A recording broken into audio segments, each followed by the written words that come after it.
ಎಲ್ಲರಿಗೂ ಶುಭ ಮುಂಜಾನೆ. ಹೇಗಿದ್ದೀರಿ? ನಾವು ಚೆನ್ನಾಗಿದ್ದೀವಿ, ನೀವು ಚೆನ್ನಾಗಿದ್ದೀರಿ? ನೋಡಿ, ಇವತ್ತು ನಾನು ರಾತ್ರಿ ಉಳಿದಿರೋ ಅನ್ನದಿಂದ ಪಕೋಡ ಮಾಡೋದು ಹೇಳ್ಕೊಡಕ್ಕೆ ಬಂದೆ. ನೋಡಿ, ಈಸಿಯಾಗಿ ನೀವು ಮಾಡ್ಕೋಬೋದು. ಅನ್ನ ಜಾಸ್ತಿ ಉಳಿದೈತಿಂತ ಟೆನ್ಷನ್ ಮಾಡ್ಕೊಳಕ್ಕೆ ಹೋಗ್ಬಿಡ್ರಿ ಸಿಸ್ಟರ್ಸ್.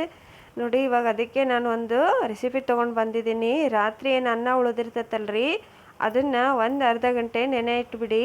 ನೆಕ್ಸ್ಟು ಪೂರ್ತಿ ಮಿಕ್ಸಿ ಮಾಡ್ಕೊಳ್ಳಿ, ಸಣ್ಣಗೆ ಮಾಡ್ಕೊಂಬಿಡಿ. ಅದಕ್ಕೆ ಐತಲ್ರಿ ಒಂದು ಮೂರು ಚಮಚದಷ್ಟು ಅಕ್ಕಿ ಹಿಟ್ಟು ಹಾಕ್ಕೊಳ್ಳಿ. ನೆಕ್ಸ್ಟು ಹಸಿ ಕಡಲೆ ಹಿಟ್ಟು ಹಾಕ್ಕೋಬೇಕು. ನೋಡಿರಿ, ಹಸಿ ಕಡಲೆ ಹಿಟ್ಟು ನಿಮಗೆ ಎಷ್ಟು ಬೇಕಾಗ್ತದೆ ಅಷ್ಟು ಹಾಕ್ಕೊಳ್ರಿ. 3 ಚಮಚ ಇಲ್ಲ 2 ಚಮಚ ಅಕ್ಕಿ ಹಿಟ್ಟು ಹಾಕ್ಕೊಳ್ಳಿ. ಮಸ್ತ್ ಅಂದ್ರೆ ಮಸ್ತ್ ಬರ್ತಾವೆ ನೋಡ್ರಿ ಅನ್ನದಾಗ ಮಾಡಿರೋ ಪಕೋಡ. ಈರುಳ್ಳಿ ಪಕೋಡ ಅಂತಾರಲ್ರಿ, ಅದೇ ಸೇಮ್ ನೋಡ್ರಿ. ಮತ್ತು ಇದು ಅನ್ನ ಯಾಕೆ ವೇಸ್ಟ್ ಮಾಡೋದು ಅಂತ ನಾನು ಮಾಡಿ ನೋಡಿದೆ. ಮಸ್ತ್ ಅಂದ್ರೆ ಮಸ್ತ್ ಬಂದವು ನೋಡ್ರಿ, ಗರಿ ಗರಿ ಆಗಿ ಬರ್ತಾವೆ ಪಕೋಡ. ಮತ್ತು ನೋಡ್ರಿ, ನಾನು ಇವಾಗ ಕಡಲೆ ಹಿಟ್ಟು ಹಾಕ್ಕೊಂಡೇನಿ. ಮತ್ತು ಒಂದು ಸ್ವಲ್ಪ ಅಜ್ವಾನ ಹಾಕ್ಕೊಳಕತ್ತೇನೆ ನೋಡ್ರಿ. ಈ ಥರ ಮಾಡಿ ಓಮ್ ಕಾಳು ಅಂತಲೂ ಹೇಳ್ತಾರೆ ಮತ್ತು ಅಜ್ವಾನ ಅಂತಲೂ ಹೇಳ್ತಾರೆ. ನಾವು ಅಜ್ವಾನ ಕಾಳು ಅಂತ ಕರಿತೇವೆ ಇಲ್ಲಿ. ಈ ಅಜ್ವಾನ ಹಾಕ್ಕೊಂಡ್ಮೇಲೆ ಇದಕ್ಕೆ ಒಂದು ಸ್ವಲ್ಪ ಉಪ್ಪು ಹಾಕ್ಕೊಳ್ರಿ. ನೋಡ್ರಿ, ಒಂದು ಸ್ವಲ್ಪ ಉಪ್ಪು ಮತ್ತು ಸ್ವಲ್ಪ ಅಡುಗೆ ಸೋಡಾ ಹಾಕ್ಕೋಬೇಕು. ಸೇಮ್ ನೀವು ಈರುಳ್ಳಿ ಪಕೋಡ ಮಾಡ್ಕೋತಿರಲ್ಲ ಅದೇ ಟೈಪ್ ರೀ.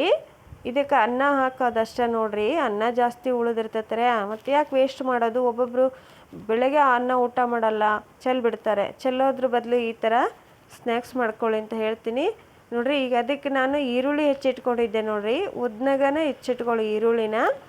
ಮತ್ತು ಮೆಣಸಿನಕಾಯಿ, ಹಸಿ ಶುಂಠಿ ಪೇಸ್ಟು, ನೆಕ್ಸ್ಟು ಕರಿಬೇವು, ಕೊತ್ತಂಬರಿ ಹಾಕಿ ಈ ಥರ ಮಿಕ್ಸ್ ಮಾಡ್ಕೊಂಬಿಡಿ ಎಲ್ಲದನ್ನು. ನೀವು ಏನು ಪಕೋಡ ಕಲಿಸ್ತೀರಲ್ಲ ಹಿಟ್ಟು, ಅದೇ ಟೈಪಾಗಿ ಕಲಿಸ್ಕೊಳ್ಳಿ. ಭಾರಿ ಅಂದರೆ ಭಾರಿ ಬರ್ತಾವ್ರಿ ರೈಸ್ ಪಕೋಡ. ನೋಡ್ರಿ, ಈ ಥರ ಕಲಸಿ ಇಟ್ಕೊಂಬಿಡಿ. ತೀರಾ ಅಳಕಾಗ ಕಳ್ಸೋಕೆ ಹೋಗ್ಬೇಡ್ರಿ ಫ್ರೆಂಡ್ಸ್, ಸರಿಯಾಗಿ ಬರಲ್ಲ ಅದು. ನೋಡ್ರಿ, ಈ ಕಡೆ ಅಳಕೋಲ್ಲ, ಈ ಕಡೆ ಗಟ್ಟಿನೂ ಅಲ್ಲ. ನಿಮಗೆ ಗೊತ್ತಾಗ್ತದಲ್ಲ ಬಜ್ಜಿ ಹಿಟ್ಟಿಗೆ ಹೆಂಗೆ ಕಲಿಸ್ತೀರ ಪಕೋಡ ಮಾಡೋಕ್ಕೆ, ಹಂಗೆ ಕಲಿಸ್ಕೊಳ್ರಿ. ಈ ಕಡೆ ಎಣ್ಣೆ ಕಾದತ್ತು ನಾನು ಬಿಡ್ತಾ ಇದ್ದೀನಿ ನೋಡ್ರಿ. ಪಕೋಡಾನ ಬಿಡಾಕತ್ತೀನಿ. ನೀವು ಇದೇ ಥರ ಮಾಡಿ ನೋಡ್ರಿ.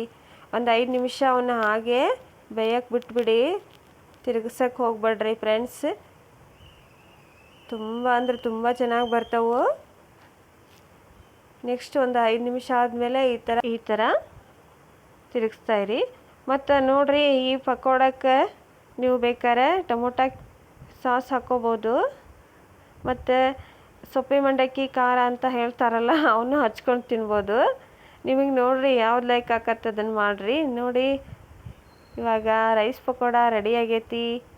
ತುಂಬ ಅಂದರೆ ತುಂಬ ಚೆನ್ನಾಗಿ ಬರ್ತಾವೆ ಫ್ರೆಂಡ್ಸ್. ನೀವು ಒಂದ್ಸಲ ಮಾಡಿರಿ. ಅನ್ನ ಯಾಕೆ ವೇಸ್ಟ್ ಮಾಡೋದು ಅಂತ ನಾನು ಮಾಡಿ ನೋಡಿದೆ. ಅದೇ ಅನ್ನಕ್ಕೇ ಒಂದು ಸ್ವಲ್ಪ ಹಸಿ ಕಡಲೆ ಹಿಟ್ಟು ಮತ್ತು ಅಕ್ಕಿ ಹಿಟ್ಟು ಹಾಕ್ಕೊಂಡು ಈ ಥರ ಮಾಡ್ಕೊಂಡು ತಿನ್ನಿ ಅಂತ ಹೇಳ್ತೀನಿ. ನನ್ನ ವಿಡಿಯೋ ಯಾರಿಗೆಲ್ಲ ಇಷ್ಟ ಆಗೈತ್ರಿ ಪ್ಲೀಸ್ ಲೈಕ್ ಮಾಡಿ, ನಿಮ್ಮ ಫ್ರೆಂಡ್ಸ್ಗೆಲ್ಲ ಶೇರ್ ಮಾಡಿರಿ. ನಾನು ಮತ್ತೆ ಬೇಗ ಸಿಗ್ತೀನಿ ಫ್ರೆಂಡ್ಸ್ ಇನ್ನೊಂದು ರೆಸಿಪಿಯೊಂದಿಗೆ. ಮಧ್ಯಾಹ್ನ 4 ಗಂಟೆಗೆ ಒಂದು ವಿಡಿಯೋ ಬರುತ್ತೆ ಫ್ರೆಂಡ್ಸ್. ಓಕೆ ಫ್ರೆಂಡ್ಸ್, ಬಾಯ್.